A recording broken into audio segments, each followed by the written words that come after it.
premièrement, on vous remercie d'être là ce soir. On remercie aussi la maison d'édition Acratie pour nous avoir publié, ainsi que la librairie Torcati de nous accueillir ici. Cette librairie que connaît mon grand-père depuis presque 50 ans, donc c'est quand même aussi un événement que ça se passe ici. Une librairie qu'il a connue alors qu'il vivait à Toulouse en tant que représentant. Toulouse, une ville aussi, une autre des grandes histoires de sa vie a commencé. C'est une histoire qui a commencé il y a 60 ans avec ma grand-mère, accessoirement sa compagne ici. Hermine, présente ici. Et donc, avant de laisser la parole à mon grand-père, pour vous parler du livre en lui-même, moi j'aimerais vous parler donc du contexte de rédaction de cette œuvre, de comment, le chef-d'œuvre d'ailleurs, donc tout a commencé il y a à peu près 4 ans, quand il me racontait une de ses aventures. Et je lui demandais s'il avait déjà pensé à écrire ça en fait, à mettre tout ça sur papier. Et donc il est parti chercher dans sa bibliothèque, une bonne demi-heure, et il est revenu avec un manuscrit de 20 à 30 pages. Et donc il m'a dit, ben, lis-le et puis tu me diras ce que tu en penses. Et donc je l'ai lu et je suis revenu le voir en disant, mais pourquoi t'as pas continué, pourquoi t'as pas eu envie, voilà, d'écrire toute ta biographie, quoi. Et il m'a dit qu'il avait commencé ça il y a quand même assez longtemps et que maintenant il ne se sentait pas la force de le faire tout seul, qu'il n'avait plus envie. Donc je lui ai dit, ben, vas-y, on le fait. Bon, vu ma capacité à terminer ce que j'entreprends, je pense qu'il a dû se penser que jamais ce livre sortirait. Il n'a rien dit là pour le moment, voilà, ça a été, il n'avait rien dit sur le moment. Et donc on a commencé à travailler sous forme d'interview. Donc il me parlait, puis je l'écoutais. On s'est vite aperçu que ma grande rigueur et son sens de l'ordre et du rangement faisaient qu'on a perdu plusieurs fois tous les documents. Que les enregistrements se perdaient quand je pensais à enregistrer. Donc c'est peut-être aussi pour ça que le livre a mis pas mal de temps à sortir. Mais bon, comme le disait Henri David Thoreau, peu importe qu'un début soit modeste, ce qui est bien commencé l'est pour toujours. Et donc, sur ces belles paroles, je vais laisser la parole à mon grand-père pour vous parler du livre, à chacun son exil.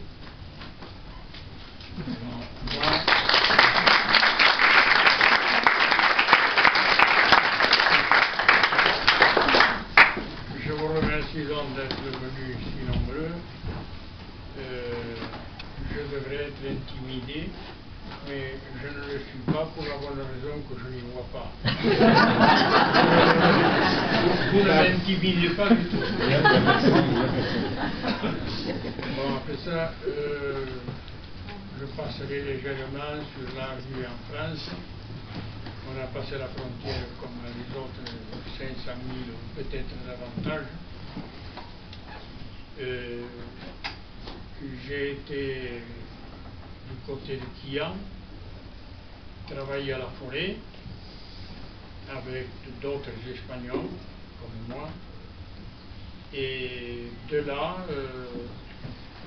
il en est venu, du jour au lendemain, il y a eu la résistance. Mais la résistance, elle n'est pas venue comme ça. On n'a pas dit je m'en vais à la résistance. Nous, on avait l'habitude, les boucherons, de descendre le samedi et on faisait des causeries.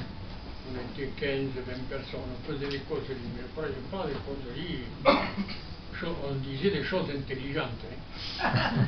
Et en 1942, quand les Allemands ont passé la ligne de démarcation, il y a eu un camarade, José Pérez, socialiste, qui a dit on pourrait quand même faire une réunion où parler de la situation actuelle. Qu'est-ce que vous en pensez? Est-ce qu'on rentre dans la résistance? Est-ce qu'il ne faut pas y rentrer? Je vous dirais simplement que sur une quinzaine, 15 ou 16 personnes qu'on était là, il y en a eu que 5 ou 6 qui se sont décidés pour entrer dans la résistance. Les autres, les uns donnaient comme prétexte que, après tout, les Français nous ont reçus dans des camps de concentration, qu'ils sont emmerdés maintenant, qu'ils se débrouillent. Ce n'était pas la meilleure réponse à faire. Mais il y en a une partie, dont je dis 5 ou 6, on a dit non, la France, c'est pas que la France est en difficulté, il n'y a pas que la France, c'est une situation européenne. Les Allemands qui ont aidé Franco envahissent ce pays, nous on ne peut pas rester les bras croisés. Surtout face à tous ces gens, je parle bien que c'était après 1942. Il y avait le service de travail obligatoire. Il y avait des jeunes, au lieu de partir travailler en Allemagne, ils préféraient prendre le maquis. Mais attention, prendre le maquis ne veut pas dire prendre les armes. Prendre le maquis, c'était aller à la montagne, couper du bois et se cacher des gendarmes. Parce que la résistance elle a commencé bien plus tard. Et bien souvent on dit, oh, la résistance elle a commencé déjà en 41, 42. Je puis vous dire que c'était une petite résistance. Il n'y en avait pas beaucoup qui résistaient. Ces bûcherons qui se sont cachés dans la forêt, petit à petit, ça a évolué et on a commencé à se procurer quelques armes et les maquis sont nés début, vraiment, sérieusement, début 1944. Certains disent avant. Je parle, moi, du département de l'Aude. À l'Aude, c'était début 1944. Et encore, c'était des embryons de maquis. Il y en avait un, oui, il y en avait un qui était important, le maquis de Picocel, où je voulais aller. Et je me suis confié d'ailleurs à un camarade communiste qui par la suite sera maire de Quillan.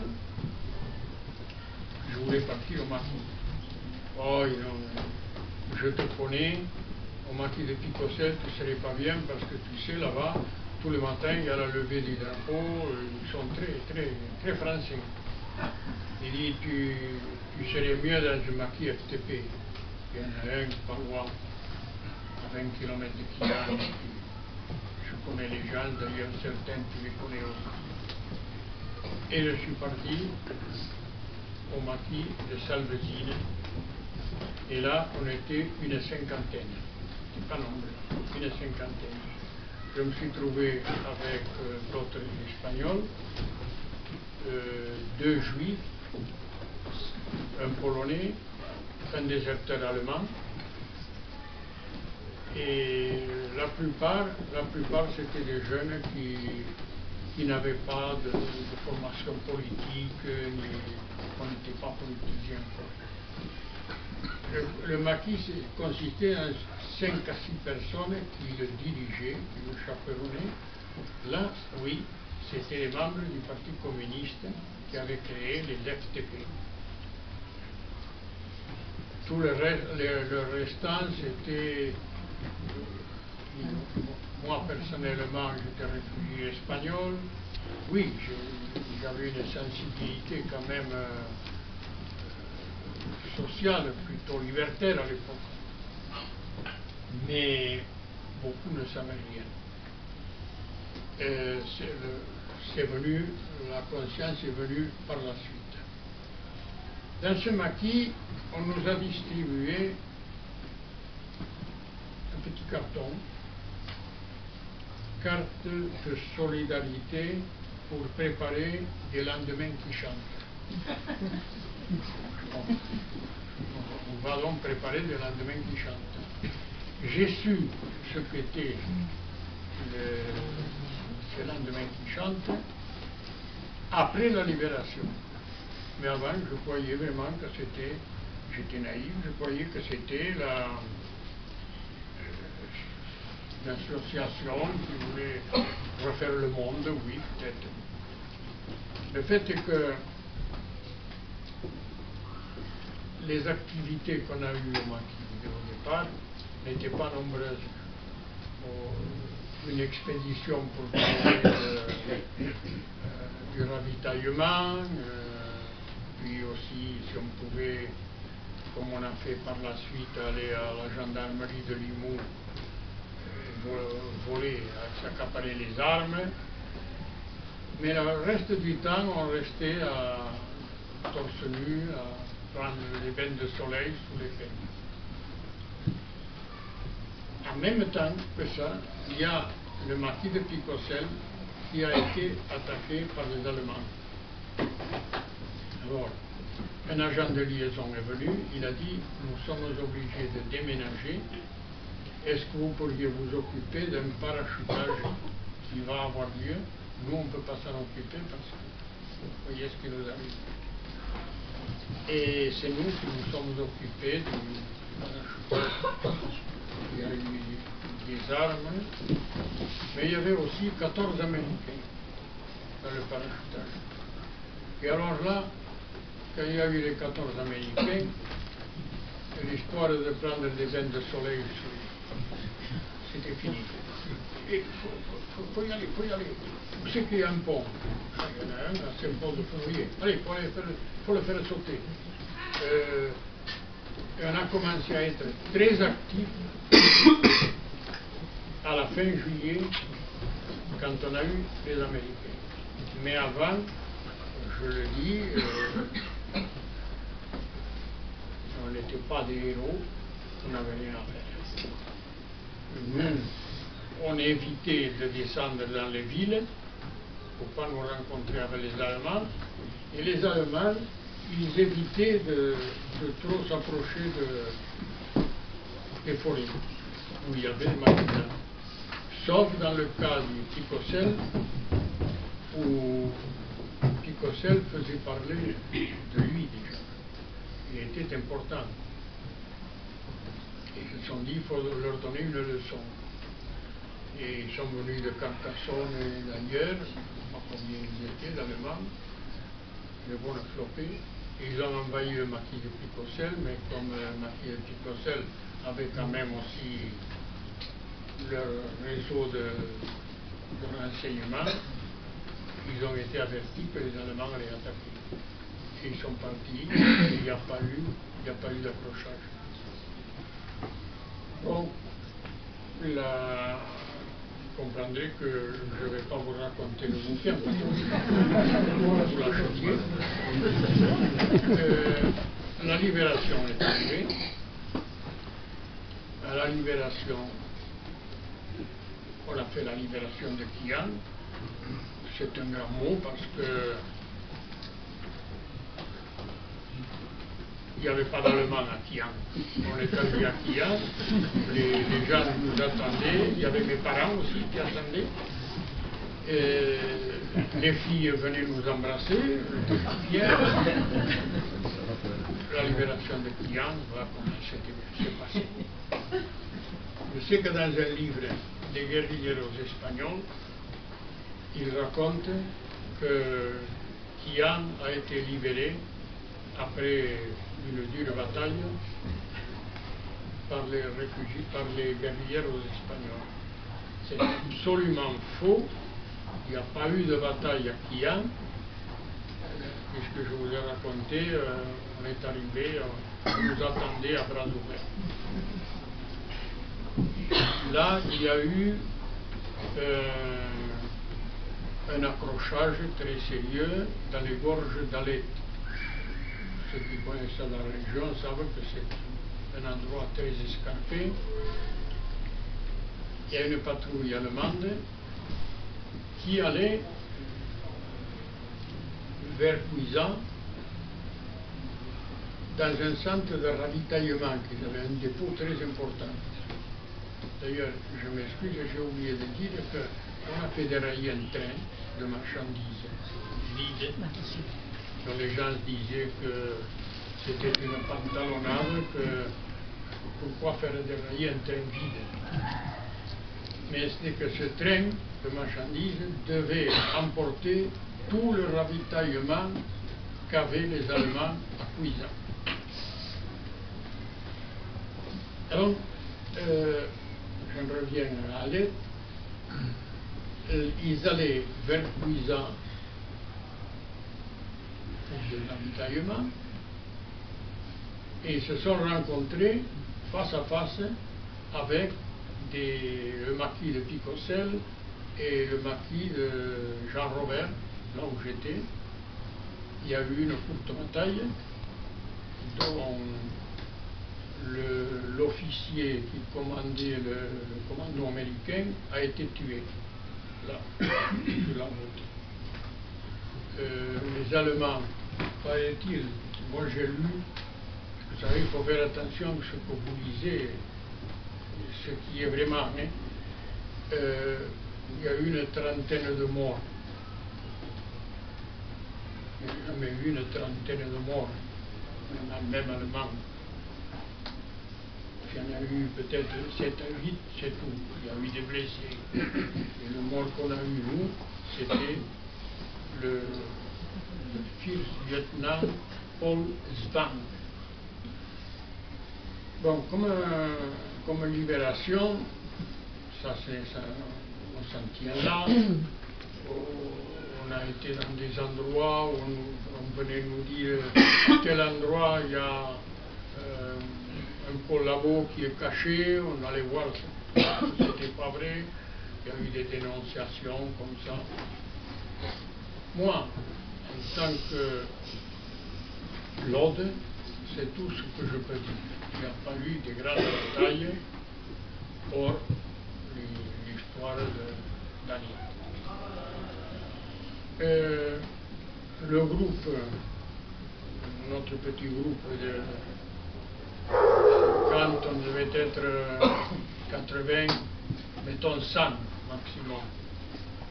On est descendu donc en direction de Narbonne. Mais à Narbonne, avant d'arriver à Narbonne, on était 200. Et tout le monde n'avait pas de fusil. Il y avait encore moins de mitraillettes. Mais tout ça, c'était très important parce qu'on disait le marquis FTP de l'autre, avec 200 bonhommes, ça nous donnait une personnalité, ça a une importance. Mais en réalité, on n'était que 80 ou 100 qui venaient du matin. À Narbonne, on est resté très peu, quelques jours, je sais qu'avec un ami, on revenait d'une garde et on voit une affiche, les 3 couleurs du drapeau espagnol, républicain bien sûr, Union nationale, grand meeting, préparation de la libération d'Espagne. J'espère que les Français l'auront compris. Et on va se mettre. À ce meeting, on nous a vu arriver avec les fusils et il dit où c'est que vous allez? Non, non, nous on vient entendre parce que nous sommes des Espagnols et nous voulons aussi libérer l'Espagne. Ils ont été parler à quelqu'un là-bas où il y avait la strade et on entend le bonhomme qui dit il faut prendre exemple de ces jeunes qui n'ont pas hésité une seconde à libérer la France et qui maintenant ils sont disposés d'aller libérer l'Espagne. Alors on nous a fait monter sur la strade. Tout le monde, toute la salle, hein, tous, nous a applaudi. Nous, on était fiers. On était les héros du jour. Et je me suis laissé embarquer. Passé en Espagne. Nous ne savions pas, nous ne savions pas qui était l'Union nationale. Les gens qui étaient en contact avec les organisations de réfugiés, oui, eux savaient plus ou moins ce qui c'était, mais nous on ne savait pas. Et on est parti en Espagne, pas beaucoup, peut-être une semaine après. on s'est introduit en Espagne par Valcebollera, à côté de Pichera. Notre groupe consistait à 25 bonhommes. Il y avait le commandant Labella, non, pardon, capitaine Labella, le guide, José Abad, c'était un copain à moi, un aragonais, et à moi, on m'avait dit, voilà, tu seras l'assesseur du capitaine. Parce que là où vous allez, le fait que tu sois catalan, tu vas être utile. Là, on est parti en Espagne. On a attendu 2 ou 3 jours que Abad est revenu en France chercher un autre groupe. Il nous a rejoints avec le commandant Matteo. Et quand on a entendu des coups de feu, c'était la garde civile qui poursuivait le groupe de 55 qui venait nous rejoindre. Mais il paraît que les gardes civils n'étaient pas nombreux, alors ils n'ont pas continué, ils les ont laissés. Ils sont arrivés là où nous étions, et là où nous étions, il s'est produit, c'est que la garde civile avait entouré la forêt. Et ça pétaradait, comme on dit, partout. Mais on ne savait pas qui nous attaquait exactement. Moi, j'avais vu à un moment donné 2 gardes civils qui montaient par un sentier. On en a déduit donc que c'était les gardes civils. L'accrochage a duré 3 ou 4 heures, je ne sais pas, je ne m'en souviens pas exactement, c'est un peu flou. Je sais qu'on entendait des crépitements de mitraillettes d'un côté, puis ça se calmait de l'autre, puis ça reprenait de l'autre, et il n'y avait pas de ligne. On a tiré, mais franchement, je vous dis que moi je n'ai pas visé, je tirais pour les empêcher d'avancer, pour pas qu'ils s'approchent. Et là j'ai vu José Abad qui venait vers nous, et il a dit, je crois que les carottes sont cuites. Hein. Il dit, le commandant Matteo et Labella et Castro sont descendus du mauvais côté, ils ont dû se faire prendre. Et par une chance que les rafales de mitraillettes s'éloignaient. Et de notre côté, c'était le silence. Ne vous en faites pas, avec moi, vous reviendrez en France. Et c'est lui qui nous a ramenés. Je ne sais pas si sans lui je m'en serais tiré. Peut-être oui, mais peut-être pas. On a réussi à rentrer en France, à Valcebollera, et là j'ai été à la cabine téléphonique pour dire à mes parents qu'ils n'en fassent pas, que j'étais revenu, que c'était bien. Il me dit, mais tu sais, ici se passent des drôles de choses. Il y a Ramon Mialet, son beau-frère, Pedro Pérez, Miguel González, ça c'était des copains que je connaissais. On avait travaillé ensemble. Ils ont été tués. Tués comment, par qui? Eh bien, comment te dire, par ceux avec qui tu es toi. Et là, j'ai appris que la Union nationale faisait des pubs parmi les gens qui ne voulaient pas partir en Espagne. Ramon Mialet, qui avait été dans la résistance en France, et il avait décidé avec son beau-frère de déserter. Non, ça ne va pas prendre le chemin de l'Espagne dans ces conditions-là, moi je ne les prends pas. Il a déserté. Mais il a déserté, il a été pris à Quillan avec son beau-frère et sur une route déserte du côté de Splouvre-les-Bains, ils ont été tués tous les deux d'une balle dans la tête. Il y avait aussi le docteur Georges Koupoulos, un espagnol de Valence d'origine grecque,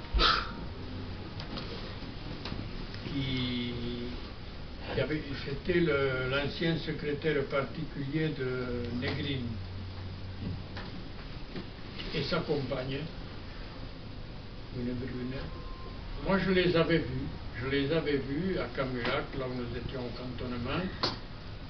J'ai demandé qui c'est ce... Yo, c'est des gens qui sont reconnus. Il dit parce que c'est des agents de Franco. Non. Les agents de Franco, c'était simplement des gens qui ils en avaient assez, ils avaient compris qu'il y avait l'enthousiasme de la libération et qu'à travers ça on pouvait libérer l'Espagne. Mais eux, ils ont compris à ce moment-là que c'était impossible. Et ils ont été, ils ont dit, ou ils ont su qu'ils voulaient partir, ils ont été arrêtés, c'est là où je les ai vus, moi, dans cette pièce, avec un nommé Garcia de la CNT. Ils ont été tués tous les trois, simplement parce qu'ils avaient décidé de partir. On a dit qu'ils avaient, d'après celui qui les a tués, il était trop long d'expliquer, mais en 1953, il y a eu une enquête qui s'est faite, pour des raisons que vous verrez dans le livre, et il a déclaré qu'il les avait tués l'un après l'autre dans la forêt de Picocel. D'après un copain qui actuellement est en train de faire des recherches, ils auraient été tués bien plus tard à Rennes-les-Bains. Rennes-les-Bains, c'était aussi dans l'Aude. Mais ça, il y aura toutes ces explications beaucoup plus claires dans ce livre qui se prépare. On y travaille dessus.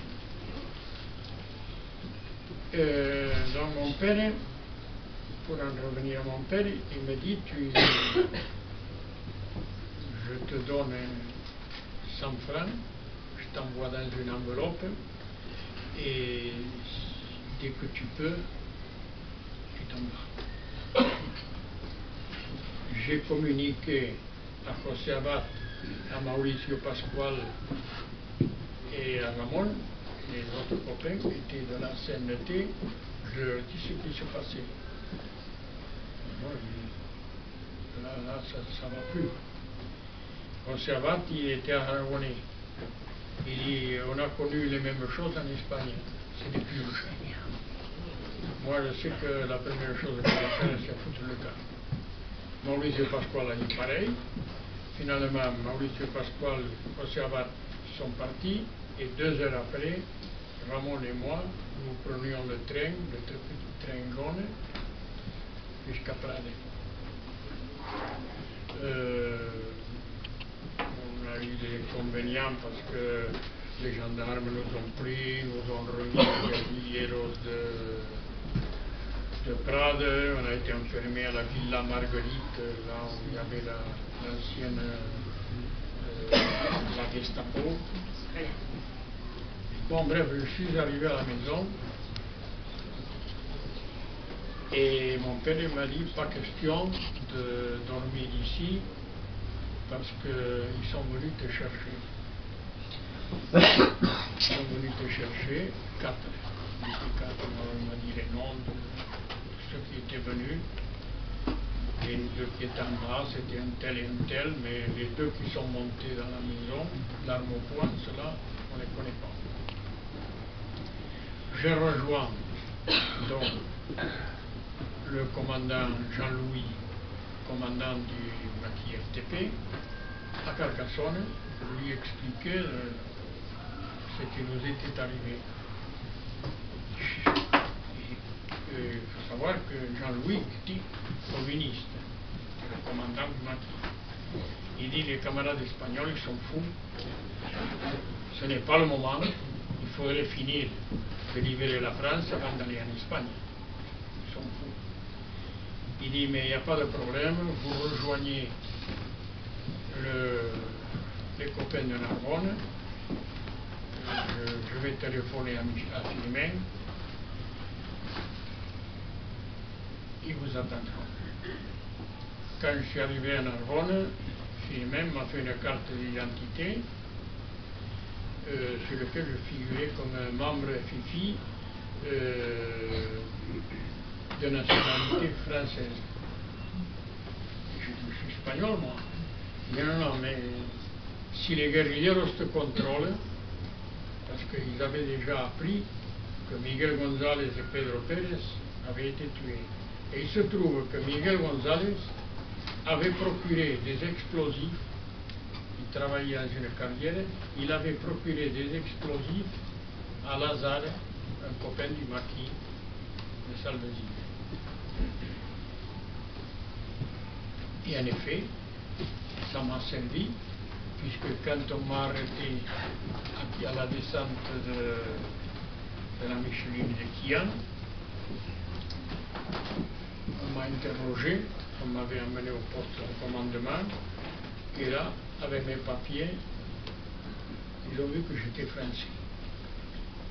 Les deux gars qui m'interrogeaient, un qui regarde l'autre et dit mais qu'est-ce que c'est cette information? C'est français celui-là.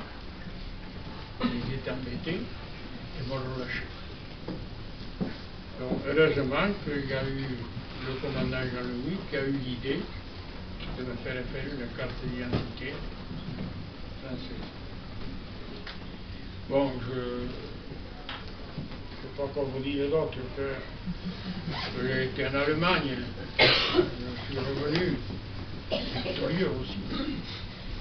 Et puis après, je me suis impliqué à la lutte antifranquiste avec le MPR, Mouvement populaire de résistance, après avec le DI, Défense intérieure,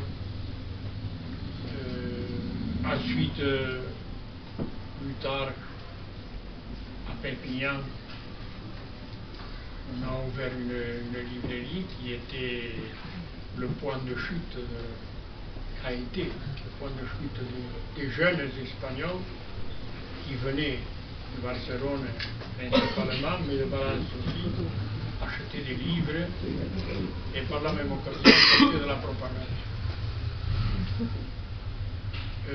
Là, on fait ce qu'on a pu, on a passé des gens de là-bas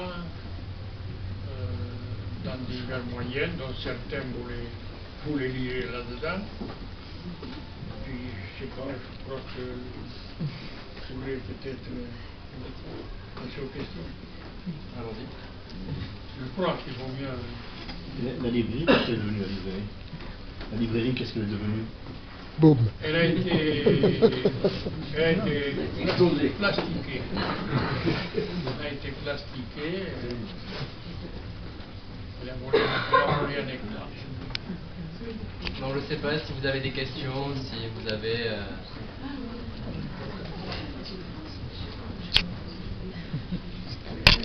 Oui, Henri, dans ton livre, tu parles de ton amour des livres. J'aimerais bien que tu nous en touches deux mots.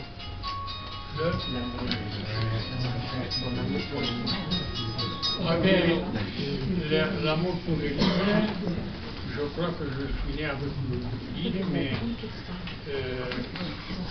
je me suis découvert grand lecteur à la folie. Il y avait ce nommé Ramon Mialet, Et inutile de vous dire qu'ils avaient tous 20-25 ans et j'en avais 14 ans qui travaillait à la police, j'étais tout seul. Et Mialette est venue me porter des livres. Il y avait des livres de Gorky, de Panaïti Strati, de Upton Sinclair. J'ai découvert Upton Sinclair dans la forêt. C'était quelque chose de... Je crois que je regarde... Il y a d'autres livres meilleurs peut-être que ceux d'Upton Sinclair, mais ceux de Upton Sinclair, j'en garde un bon souvenir parce que c'est les premiers livres qui... Dans un de ces livres, c'est La grève des mineurs. Et dans ces mineurs, il y a le meneur, et puis il y a aussi la fille, Maria Burke, qui elle, je me l'imaginais très jolie, qui était impliquée de solidarité avec les mineurs. Enfin, il y a quelque chose qui m'a traversé, à tel point que j'avais connu une jeune fille qui entre, réfugiée comme moi, Éléonore. Elle était très belle. Malheureusement, elle n'aimait pas les livres. Et moi, je ne pouvais pas concevoir une fille qui ne lisait pas. C'est d'avoir lu Upton Sinclair qui a fait que je ne puisse pas continuer à aimer cette livre.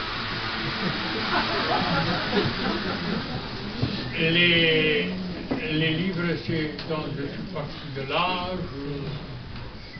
Je ne vais pas vous raconter les livres que j'ai lus parce que c'était très disparate. Ça va de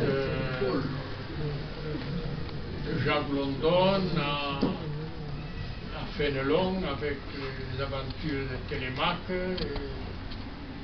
C'était très... J'ai pas eu une formation très droite. J'étais un autodidacte qui passait de l'un à l'autre. Tous les genres m'étaient bons. Du moment que c'était quelque chose d'écrit, ça m'intéressait. Voilà, l'amour des livres. D'ailleurs, j'ai eu l'occasion par la suite de travailler dans une librairie à Toulouse. C'est là où je me suis formé. Je suis tombé sur la patronne qui a été très gentille pour moi. Elle a vu que j'aimais les livres et m'a dit, bon, mais un libraire doit avoir une formation. Est-ce que tu connais ça? Non, non. Bon. Elle a commencé par me faire lire les 27 volumes des hommes de bonne volonté. Maintenant, s'il y a quelqu'un qui se souvient de l'auteur qui me le dit, Jules Romain. Voilà. Jules Romain. Jules Romain m'a fait connaître le livre de Roger Martin Dugard, Les Thibault. Dans cette librairie, j'ai fait mes études. Voilà, les études universitaires sont faites comme ça. C'est pour ça que j'ai aimé les livres, peut-être. Ouais. Moi, c'est pas tant une question. Moi, j'ai envie de dire aujourd'hui, parce que c'est l'occasion qui m'est donnée de me dire. Excusez-moi, je ne vois pas trop, mais j'entends pas trop. Je disais, l'occasion, elle m'est donnée de dire un certain nombre de choses, parce que, effectivement, il y a l'histoire des livres. Quand je suis arrivé à Perpignan, il y a plus de 30 ans maintenant, j'ai découvert Henri, et pour moi, Henri, c'est quelqu'un d'important. Et ce que je veux dire, c'est que, pour moi aussi, c'est quelqu'un qui non seulement est important, mais c'est quelqu'un qui a contribué beaucoup pour le mouvement libertaire, anarchiste. Parce que je connaissais des Espagnols auparavant, mais qui ne militaient que, disons, un peu du côté espagnol, alors que Henri, j'ai appris en l'écoutant, il a milité aussi dans le mouvement français, avant, enfin, jeune, je dirais. Ça c'est une chose, et puis après il y a une deuxième chose, c'est aussi quand Henri raconte son histoire, c'est quelqu'un que moi j'apprécie énormément, mais peut-être c'est pas dit, mais on a sorti le bouquin où on parlait des dossiers noirs d'une certaine résistance. Et c'est Henri qui nous a parlé de ça il y a maintenant plus de 30 ans, on l'a sorti en 1984. Et moi, c'est plein de souvenirs émouvants. C'est l'émotion parce que moi, je me dis que si je t'avais pas connu, peut-être que ma militance, elle n'aurait pas été comme ça. Voilà. Il n'y a pas de intimidé à la limite, même voilà. Et je me souviens que quand on était tous les deux, on est partis avec ton camion pour chercher des bouquins à Toulouse. Et tu m'avais appris, c'est peut-être un adage ou quoi. Ça va te faire sourire peut-être, tu me disais qu'il y a des gens, c'était un adage un peu espagnol, mais il y a des gens qui ne peuvent pas garder l'eau qu'ils ont dans leur bouche. Ça m'a marqué, parce que tu me disais ça quand on allait à Toulouse, et c'était par rapport au fait qu'on devait, quand on était entre nous, faire très attention à ce qu'on dit.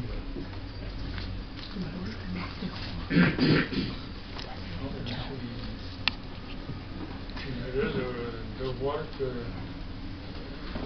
tout ce qu'on dit ne se perd pas, il y a des choses qui restent.